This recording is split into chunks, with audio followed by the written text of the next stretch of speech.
ఉన్న ఆ family photo అనేది ఎవరిది? 3000 సంవత్సరాల నాటి చరిత్ర ఉన్న మమ్మీ యొక్క డెడ్ బాడీస్కి ఇప్పటికీ ఫింగర్ ప్రింట్స్ అనేవి ఎలా ఉన్నాయి?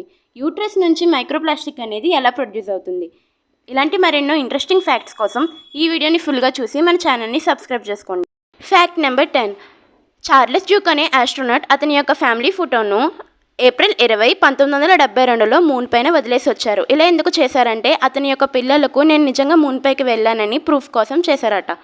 Fact number 9. సమ్మర్స్ నుంచి వాటి యొక్క శరీరాన్ని వాటి యొక్క ప్రాణాలని కాపాడుకోవడం కోసం కప్పలు అనేవి ఈ విధంగా వాటి బాడీ నుంచి సన్ స్క్రీన్ అనేది ప్రొడ్యూస్ చేసుకొని ఈ విధంగా రాసుకుంటాయట. Fact number 8. తల్లి గర్భంలో ఉన్నప్పుడు శిశువుకి పోషణాలను అందించే ఈ ప్లెసెంటా నుంచి మైక్రోప్లాస్టిక్ అనేది ప్రొడ్యూస్ అవుతుందంట. ఇది ఎందుకు జరుగుతుందంటే సెల్స్ అండ్ ఎండోసైటోసిస్ ట్రాన్స్పోర్ట్ ద్వారా ఈ మైక్రోప్లాస్టిక్ అనేది ప్రొడ్యూస్ అవుతుందట. Fact number 7. ఆస్ట్రేలియాలో జీవిస్తున్న 64 ఏళ్ల మహిళకి ఆవిడ బ్రెయిన్ నుంచి సర్జరీ చేసి 3 ఇంచుల పాముని బయటికి తీశారట. Fact number 6. శుభ్రమైన నీటిలో ఉండే నత్తగొల్లలు అనేవి దాదాపుగా 20,000 మంది వరకు జనాభాని చంపగలవు. Fact number 5. మన చేతి మిటికలు విరుచుకుంటున్నప్పుడు దాన్ని ఫ్లోరోస్కోప్లో పెట్టి చూస్తే ఈ విధంగా కనిపిస్తుంది. Fact number 4. బేజా అనే ప్రాంతానికి చెందిన మనుషులు వారి యొక్క జీవనాన్ని మొత్తం కూడా సముద్రపు మధ్యలోనే గడుపుతారట. వీరి దగ్గర బతకడానికి డబ్బు లాంటివి ఏమీ ఉండవు. వీరి యొక్క నివాసం కూడా ఆ నీటిపైనే నిర్మించుకొని ఉంటారు.